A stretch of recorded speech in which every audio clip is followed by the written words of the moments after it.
디지털 시대의 교육 혁신, 학습 혁명을 공부하는 하버드 시대의 종말과 학습 혁명, 5번째 시간입니다. 오늘은 왜 하버드 시대가 종말을 고하는지, 산업화 시대에 가장 완벽하게 적응한 하버드 시대, 하버드 대학교가 왜 효용이 끝나는지, 기존 교육 시스템의 한계를 알아보려고 합니다. 기존 교육 시스템의 한계는 디지털 시대를 넘어오면서 한마디로 정의하면 이겁니다. 산업화 시대는 직업을 쫓아가는 시대다. Job Following Education이고요. 디지털 시대는 직업을 다듬어 만드는 시대. Job Crafting 시대다. 이렇게 한마디로 정의할 수 있습니다. 그러면은 직업을 쫓는 교육, 산업화 시대 교육, 하버드 대학이 대표를 하고 있는 산업화 시대 교육은 왜 문제가 되는지 먼저 살펴보자고요. 산업혁명의 의미를 먼저 이렇게 알아보자고요. 어떻게 산업혁명이 우리 삶을 바꿨고 그것이 우리 교육에 어떻게 영향을 미쳤는지. 인간이 다른 동물하고 다르게 지능을 발전시킨 것은 에너지를 활용할 줄 아는 것 때문에 그렇습니다. 불부터 시작해서 에너지를 활용할 줄 알면서 다른 동물과 다르게 지능을 발전시켰죠. 그러면서 도구를 활용하고요. 이 도구를 통해서 에너지의 효율성을 높이고 생산성을 높여왔죠. 산업혁명은 그 의미가 기계 스스로 에너지를 만드는 겁니다. 그 이전에 2000년 동안은 도구가 아무리 뛰어나도 인간이나 가축의 보조 역할을 했죠. 그러니까 도구를 움직이는 것은 인간이 아니면 가축이었습니다. 가축이었는데 산업혁명이 일어나면서 증기기관 시스템이 개발되면서 도구 스스로, 기계 스스로 에너지를 만들고 스스로 움직이는 세상이 만들었죠. 그러면서 생산성이 비약적으로 향상된 겁니다. 그래서 기계가 만들어지고 공장이 생기고 도시화가 이루어지면서 집단 작업이 이루어지고 그러면서 생산성이 2000년 동안 이루어진 거에 몇십 배가 이루어지셨겠죠. 그래서 산업혁명은 인류 역사상 처음으로 비약적인 생산성 향상으로 패러다임 전환을 했다. 그래서 공장이 세워지고 포드 팀 모델을 중심으로 전문화가 이루어졌죠. 이것이 우리 대학 시스템, 하버드 대학이 선도를 한 학부제, 전문화로 이루어져서 학부제가 지금까지 이어진 거고요. 그리고 산업화 시대에는 하드웨어 중심이잖아요. 하드웨어는 정확성이 중요합니다. 정확성이 중요하기 때문에 정답이 있어야죠. 그래서 산업화 시대 교육은 하버드대를 중심으로 하는 산업화 시대 교육은 정답 찾기입니다. 이 정답 찾기와 디지털 시대의 해답 찾기는 정말 다릅니다. 그래서 이 정답 찾기 패러다임에서 해답 찾기 패러다임으로 정말 안 바뀌죠. 올해 들어와서 실제 국민소득, 구매력 기준, 명목상은 아직 일본이 앞서 있는데요. 실질 구매력 기준 국민소득에서 한국이 일본을 추월했다고 합니다. 일본이 이렇게 30년 동안 침체를 겪은 것은 일본은 2차 대전 이후 산업화 시대의 기계공업으로 정확성을 추구하는 걸로 세계 2위 경제 대국이 됐었죠. 근데 거기에 매몰되다 보니까 이 디지털 시대 패러다임에 적응을 아직도 못하고 있는 거예요. 일본 사람들은 정말 정확하더라고요. 모든 거를 QC대로 하고.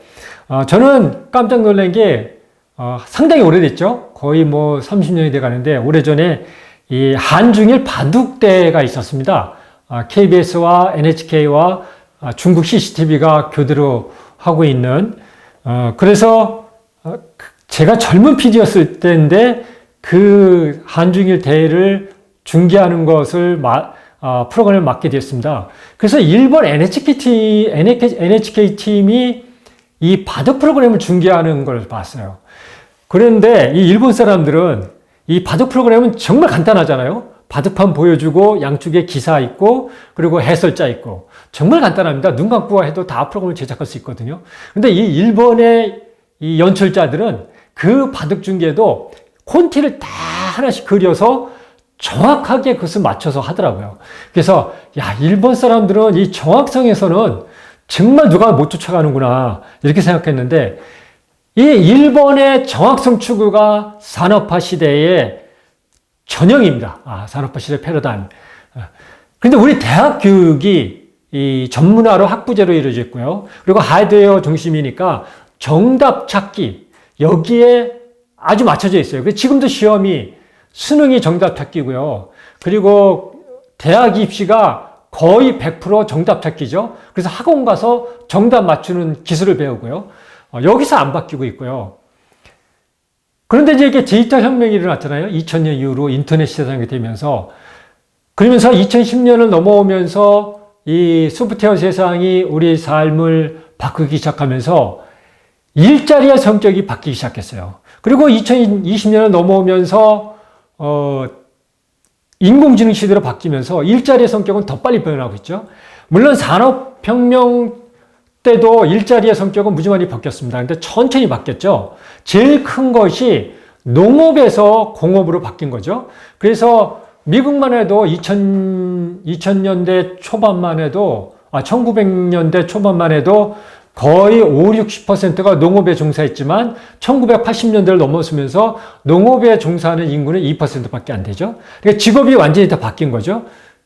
그런데 문제는 이 디지털 시대는 기계 기술의 컴퓨터의 발전으로 없어지는 직업은 빨라지는데 새로 생기는 직업은 이게 늦게 일어나는 거예요. 그리고 여기서 갭이 생기면서 일자리 성격의 변화가 무지 많이 와 있죠. 그래서 이 디지털 시대는 직업을 쫓아가는 시대가 아니라요. 직업을 만드는 시대예요. 그러니까 산업화 시대는 전문화, 그리고 하드웨어 중심의 정답 찾기 이런 거에 의해서 예를 들면 자동차 산업이 커졌다. 그러면 거기에 맞는 과를 만들고요. 항공 산업을 하겠다. 그러면 거기에 맞는. 한국도 그래서 조선 산업이 커진다 그러면 조선학과가 생기고요. 자동차 학과도 현대 기아차가 생기면서 아마 없는 대학이 거의 없을 거예요. 이렇게. 그리고 작년에도 윤석열 정부 들어와서도 반도체 인력이 필요하다. 삼성전자가 반도체 회사잖아요. 그래서 반도체 학과를 만들겠다. 그러면서 적극적으로 지원하겠다. 이렇게 전형적인 직업을 쫓아가는 교육이었는데 디지털 시대는 이렇게 일자리 성격이 계속 바뀌니까 쫓아가면 그 자리가 없는 거예요. 대학에서 교육을 시켰는데 졸업하면은 그 직장이 없어지는 거죠. 제가 다니는 학교에도 자동차 공학과가 있고요. 전국의 웬만한 대학교는 다 자동차 공학과가 있습니다. 자동차 기계학과죠. 이게 다 내연기관 중심입니다. 왜냐면 교수님들이 다 내연기관을 전공한 교수님들이니까요. 그런데 이미 테슬라가 일으킨 이 전기 자동차 혁명을 우리 자동차 산업을 완전히 바꾸고 있는데 여기에 대학이 적극적으로 적응을 못하는 거예요. 적응을 못할 수밖에 없죠. 대학은 오래된 이 조직이라 빨리빨리 대응을 할 수가 없습니다. 그래서 이렇게 사회에 지금 있는 직업에 맞춰서 교육을 시켜봐야 이 학생이 졸업하면은 일의 성격이 다 바뀌어서 갈 일자리가 없는 거예요. 그래서 디지털 혁명 시대는 어디에 맞춰서 일을 하는 게 아니라 스스로 직업을 다듬어 만드는 그런 교육을 해야 되는 거예요. 그래서 잡 크래프팅이라고 그러죠. 잡 크리에이팅이라고 처음에 그랬는데 왜냐면 인터넷이 처음 2000년대 퍼지면서 벤처 기업들이 많았잖아요. 그러니까 직업을 그렇게 새롭게 만들어야 된다고 생각했어요. 그런데 그렇게 그 새로운 직업을 만드는 것뿐만 아니라 기존의 직업들도 다시 자기한테 맞게 시대 변화에 맞게 바꾸는 거죠. 자기한테 적합하게 그리고 시대에 맞게 새롭게 만든다 그래서 잡 크래프팅 다듬어 만든다 그럽니다. 내가 자동차 기계공학과 내연기관을 전공했지만 내가 별도로 프로그램을 공부해서 전기차 알고리즘에 맞는 일자리로 내가 스스로 만들어가는 거죠. 이렇게 끊임없이 스스로 배우고 스스로 익히면서 스스로 직업을 계속 나에게 맞게 다듬어 만들 수 있는 역량을 키워주는 게 디지털 시대의 교육의 할 일인데 이게 안 바뀌고 있죠. 왜 대학이 잡 크래프팅 교육이 어려울까요? 오래된 기관이기 때문이었습니다. 더군다나 지금의 대학 시스템은 인류 역사상 가장 잘 경제와 사회 환경 변화에 적응한 조직입니다. 하버드 대학이 1865년에 시작을 해서 1869년에 찰스 엘리시 총장이 지금의 산업혁명에 맞춰서 대학 시스템을 만들고 그 이후로 사회 경제 시스템이 바뀜에 따라서 거기에 가장 최적화해서 적응해 왔죠. 그러니까 이 너무 잘 적응한 조직이 바뀌기가 어려운 거예요. 더군다나 이 기능에서 변화를 기존의 구성원, 교수를 비롯한 구성원들이 이해를 못한 거예요. 산업화 시대 대학의 역할은 지식을 창출하고 보존하고 사회에 응용하는 이 세 가지 기능이 핵심입니다. 그래서 연구 기능, 지식을 창출하기 위해서 연구 기능이 확대됐죠. 찰스 엘리시 총장이 하버드 대학에 만든 게 연구 중심, 독일의 연구대학 중심 대학을 본따서 연구 중심 대학을 만들어서 그 뒤로 교수들이 연구를 하는 그런 역할을 했고요. 그래서 지적재산권이 중요했죠.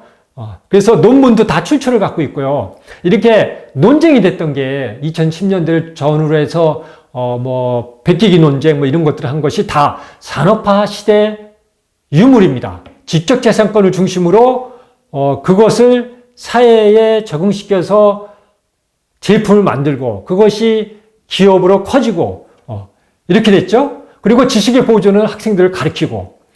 그런데 문제는 이 지적재산권은 지식의 이 인터넷으로 인해서 또 디지털 기술의 발달로 이 지식의 생산과 유통이 엄청나게 커진 거예요. 거대화가 된 거예요. 예전에는 논문을 하나를 써도요, 미국에서 논문을 썼으면 한국에서 그걸 알기 위해서 몇 년이 걸리기도 했거든요. 지금은요, 논문을 써서 올리면은 몇 분 만에 다 전 세계에서 볼 수가 있습니다. 그래서 이 유통이 빠르고 또 양도 거대화되고 생산도 정말 많이 이루어지고 이렇다 보니까 이게 지적재산권을 주장하고 소유권을 주장하고 이런 거는 맞지가 않는 거예요. 지금은 그런 소유권을 주장하는 것보다 속도와 방향이 중요하거든요. 그리고 통합. 그래서 이용자에게 가치를 만들어주는, 빠르게 가치를 만들어주는. 그래서 지식을 창출하는 것보다는 어떻게 이용하고 활용할 것인가가 더 중요한데 이 지적재산권 중심으로 대학 교육 시스템이 안 바뀌고 있는 거예요. 안 바뀌고 있죠. 그리고 오랫동안 대학들이 큰 대학일수록 교수들이 연구 중심으로 역량을 집중했거든요. 그러니까 대학 평가가 교수가 논문을 연구해서 몇 개를 냈냐, 그것이 인용이 어떻게 됐냐, 이것이 평가의 핵심이다 보니까 모든 대학들이 교수 연구에 중심을 하다 보니까 가르치는 기술, 여기가 퇴보한 거예요. 그렇다 보니까 연구에서 사회에 적응하는 거 이런 것을 중심으로 하다 보니까 대학원 중심으로 대학들이 바뀌기 시작했죠. 그래서 경영대학원, 행정대학원, 이런, 하버드 대학도 학부생은 한 7,000명 정도밖에 안 되는데, 대학원생이 한 15,000명 됩니다. 그래서 케네디 스쿨부터 시작해서, 비즈니스 스쿨, 이렇게 의대, 이런 것들이 다 대학원 중심으로 바뀌거든요. 그런데 이제 지난번에 살펴본 것처럼 대학들이 학비가 지난 50년 동안 정말 엄청나게 증가했잖아요. 이게 미국의 대학들은 연 1억 원이 넘는 학비가 지금 막 속출하고 있다 그랬잖아요. 이렇게 학비가 치솟는 거에 비해서 학부생들을 가르치는 교수들이 연구만 중심하다 보니까 학부생들을 가르치는 기술은 계속 안 늘어나는 거예요. 그러니까 이렇게 많은 돈을 들이고 학부를 졸업했는데 가치가 하락하는 거예요. 학부의 가치가. 그러다 보니까 대학의 가치에 대해서 의문을 표시하기 시작한 거죠. 의문을 표시하기 시작하고요. 그래서 여기서 대학 무용론이 대두된 거예요. 대학의 졸업장이 그만한 가치가 있냐. 1년에 몇 천만 원씩 내고 다닐 만한. 그래서 그런 대안들이 막 나오기 시작했죠. 실리콘밸리의 투자자 피터 틸은 그런 일도 했습니다. 몇 년 전부터 2011년에 그 투자 회사를 만들어서요. 22세 이하 대학생이 대학을 그만두고 벤처기업을 만들면은 1억 원을 지원해 주겠다. 이렇게 하는 겁니다. 거기에 다른 기술 지원도 해주고. 그러니까 대신 대학을 그만두는 거예요. 그러니까 실리콘밸리에서는 대학의 효능이 없다는 거죠. 그리고 이제 구글의 레이 커츠와일 인공지능 학자, 기술자 레이 커츠와일과 피터 디아만디스 이 두 사람이 만든 싱귤라리티 대학은 정말 유명하거든요. 여기는 기존의 대학 시스템이 아니라요. 10주 과정으로 인큐베이터 과정을 하는 거예요. 이걸 기반으로 프로그램들을 확대하는 거죠. 여기도 인기가 많아요. 이렇게 대안 교육들이 나오기 시작한 거예요. 기존 대학이 무용론이 대두되면서 거기다가 이 우수 교수들을 하버드 대학이 독점했었거든요. 독점했었는데 이 우수 교수 학보전이 점점 더 치열해지는 거예요. 예를 들면은 중국이나 사우디 같은 신흥 대학들, 사우디 같은 경우는 그 왕세자가 자기 돈을 투자해서 킹 압둘라 곽이 되는 걸 만들었습니다.